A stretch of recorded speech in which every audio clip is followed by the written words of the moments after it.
ہاں رکلا سر نہیں ہے نا؟ ہے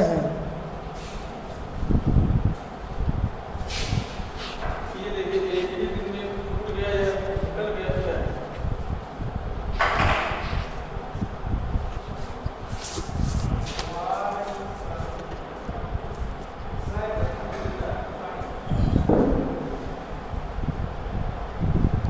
السلام علیکم ورحمۃ اللہ وبرکاتہ۔ الحمد للہ رب العالمین الرحمن الرحیم والصلاة والسلام علی محمد سید الانبیاء والمرسلین وعلی آلہ وصحبہ اجمعین، اما بعد۔ فاعوذ باللہ السمیع العلیم من الشیطان الرجیم، بسم اللہ الرحمن الرحیم۔ رب اشرح لی صدری ویسر لی امری واحلل عقدۃ من لسانی یفقہوا قولی۔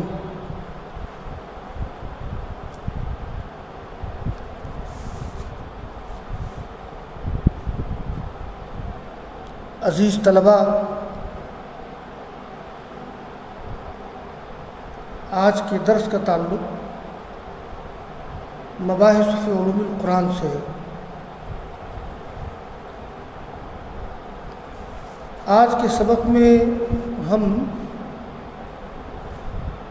مباحث علوم القرآن کے جو مصنف ہیں ان کے مختصر حالات پر روشنی ڈالوں گا، اور اس کے بعد پھر دوسرے اسباق شروع ہوں گے۔ آج کے موضوع کے تعلق سے کئی چیزیں ہیں۔ پہلی چیز ہے نام، ولادت، خاندان اور حصول تعلیم۔ دوسرا حصہ ہے مصنف کے مشہور اساتذہ۔ تیسرا حصہ ہے علوم القرآن پر مصنف کی خصوصی توجہ۔ چوتھا حصہ ہے مصنف کی علمی، دعوتی و جہادی خدمات۔ اور پانچواں حصہ ہے اہم تصنیفات۔ چھٹا حصہ ہے مباحث علوم القرآن۔ مباحث علوم القرآن یہ مصنف کی سب سے زیادہ پسندیدہ کتاب ہے۔ اور آخری حصہ ہے مصنف کی وفات اور تدفین۔ تو جہاں تک پہلے حصے کا تعلق ہے تو مباحث فی علوم القرآن کے مصنف کا نام ہے شیخ منا قطان۔ ان کا نام منا ہے، منا قطان ان کا نام ہے، کنیت ابو محمد۔ ان کے والد کا نام خلیل تھا، اور قطان سے مراد وہ خاندان ہے جس سے ان کا تعلق تھا۔ جیسے ہم لوگوں کے یہاں بولتے ہیں خان، ملک، فاروقی، صدیقی، شیخ، انصاری وغیرہ، تو اسی طرح سے قطان یہ اس خاندان کا نام ہے جس سے شیخ منا کا تعلق تھا۔ منا قطان کی ولادت مصر کی ایک بستی میں 1 اکتوبر 1925 کو ہوئی۔ ان کا تعلق متوسط علمی گھرانے سے تھا۔ اللہ تعالیٰ نے انہیں ذہانت اور قوت حافظہ سے نوازا تھا۔ 7 سال کی عمر میں انہوں نے قرآن مجید حفظ کر لیا تھا۔ ان کی ابتدائی تعلیم جامعہ ازہر کی ایک شاخ میں ہوئی، جہاں انہوں نے ابتدائیہ اور ثانویہ کی تکمیل کی. اس کے بعد قاہرہ یونیورسٹی میں کلیۃ اصول الدین میں داخلہ لیا، جہاں انہوں نے درجہ امتیاز کے ساتھ ایم اے کی ڈگری حاصل کی.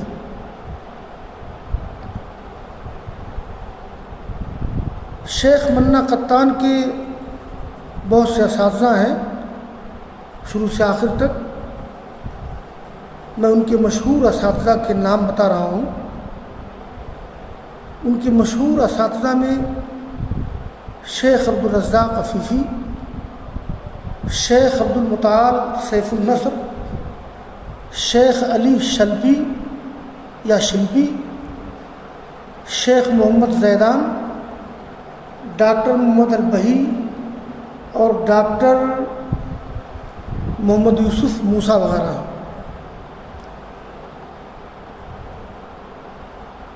ویسے تو شیخ منا قطان کو مختلف علوم سے دلچسپی تھی، لیکن خاص طور پر انہوں نے علوم القرآن پر توجہ دی. جیسا کہ میں نے ذکر کیا کہ انہوں نے بہت سے علوم و فنون میں کمال پیدا کیا. خاص طور پر انہوں نے تفسیر اور علوم تفسیر پر توجہ دی. ان کا نظریہ یہ تھا کہ قرآن کریم فقہ اسلامی کا اولین ماخذ ہے، اسی لیے اس پر زیادہ توجہ دینی چاہیے. چنانچہ انہوں نے اس موضوع پر زیادہ پڑھا بھی ہے اور زیادہ لکھا بھی ہے. شیخ منا قطان کی علمی، دعوتی اور جہادی خدمات کیا ہیں، میں بہت اختصار کے ساتھ اس پر روشنی ڈال رہا ہوں. اللہ تعالیٰ نے انہیں علمی کمال کے ساتھ دعوت و تبلیغ اور جہاد کے جذبات سے بھی نوازا تھا. چنانچہ دور طالب علمی ہی میں الاخوان المسلمین کی جماعت سے ان کا تعلق رہا، جو اس وقت مصر میں انتہائی مظلوم ہے. اس تحریک سے وابستہ لوگ مظالم کے شکار ہیں. ان کے بڑے بڑے قائدین کو قتل کر دیا گیا ہے اور بہت سے لوگوں کو جیل میں ڈال دیا گیا ہے. بہرحال تحریک اخوان اس وقت مصر میں بڑی آزمائش سے دوچار ہے. شیخ منا قطان نے انگریزوں کے خلاف بھی بڑی قربانیاں دی. انہوں نے انگریزوں اور فلسطین میں اسرائیلیوں کے خلاف جہاد میں بھرپور حصہ لیا. اس طرح سے ان کی شخصیت کا ایک بہت بڑا پہلو جہاد فی سبیل اللہ بھی ہے. ان کی علمی، دعوتی اور مجاہدانہ سرگرمیوں کا اندازہ اس سے لگایا جا سکتا ہے کہ انہوں نے 15 سے زائد علمی و دینی سیمیناروں میں شرکت کی ہے اور متعدد اسلامی تنظیموں کا وہ رکن رہے ہیں. اس طرح سے اندازہ ہوتا ہے کہ لوگوں نے علمی دنیا میں، علمی و دعوتی دنیا میں ان کی شخصیت کو بڑی اہمیت دی ہے. اب میں شیخ منا قطان رحمہ اللہ کی بعض اہم تصنیفات کا ذکر کرنا چاہتا ہوں. انہوں نے بہت سی یادگار تصنیفات چھوڑی ہیں، چھوٹی بڑی تصنیفات، جن کی تعداد تقریباً 18 ہے. ان میں سے کچھ کتابوں کے نام کچھ اس طرح سے ہیں. نمبر 1 مباحث فی علوم القرآن، نمبر 2 تفسیر و آیات الاحکام، نمبر 3 التشریع والفقہ فی الاسلام تاریخ و منہجہ، نمبر 4 الحدیث والثقافت الاسلامیہ، نمبر 5 موقف الاسلام من الاشتراکیہ۔ اشتراکیت کا مطلب ہے کمیونزم، یعنی کمیونزم کے بارے میں اسلام کا موقف کیا ہے۔ نمبر 6 دفع الحرج فی شریعت الاسلامیہ، یعنی اسلامی شریعت میں جبر و اکراہ، حرج اور تنگ دستی نہیں ہے۔ یہ کتاب اس موضوع پر ہے۔ نمبر 7 مباحث علوم الحدیث، نمبر 8 تاریخ التفسیر و مناہج المفسرین، نمبر 9 الفرق الاسلامیہ، نمبر 10 القضاء فی العہد النبوی والخلافت الراشدہ وغیرہ۔ طلبہ کو معلوم ہونا چاہیے کہ مباحث علوم القرآن مصنف کی تمام کتابوں میں ان کے نزدیک سب سے پسندیدہ کتاب ہے۔ شیخ منا قطان رحمہ اللہ خود مباحث علوم القرآن کو بڑی اہمیت دیتے تھے اور انہوں نے خود اس کو اپنی پسندیدہ کتاب قرار دیا ہے۔ یہ ایسی کتاب ہے، وہ کہا کرتے تھے کہ یہ ایسی کتاب ہے جو تمام کتابوں کی تالیف کا سبب بنی ہے،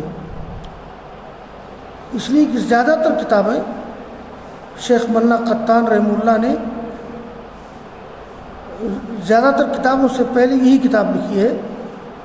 اصل میں ہوتا یہ ہے کہ کوئی مصنف کسی موضوع پر کوئی کتاب لکھتا ہے بڑی محنت کے ساتھ، اور پھر وہ کتاب دوسری کتابوں کی تالیفات کا سبب بن جاتی ہے۔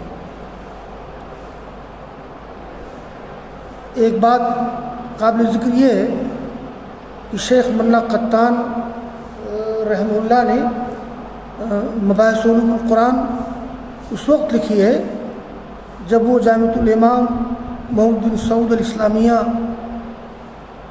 ریاض کے پروفیسر تھے، اور وہیں الدراسات الاصولیہ کے مشرف تھے۔ ایک آخری سی بات، وفات اور تدفین۔ شیخ منا قطان رحمہ اللہ کی وفات 1999 عیسوی میں ہوئی اور ریاض میں دفن کیے گئے۔ غفر اللہ لہ وادخلہ اللہ جنت نعیم، سقى اللہ ثراہ وجعل الجنت مثواہ۔ شیخ منا قطان رحمہ اللہ کی حالات زندگی سے اس بات کا اندازہ ہوا کہ ان کی شخصیت 20ویں صدی کی عظیم علمی، دعوتی اور جہادی شخصیت تھی۔ اللہ تعالیٰ ان کی خدمات قبول کرے اور ان کی کتابوں سے ہم لوگوں کو استفادہ کی توفیق بخشے، آمین۔ تقبل رب العالمین، وآخر دعوانا الحمد للہ رب العالمین۔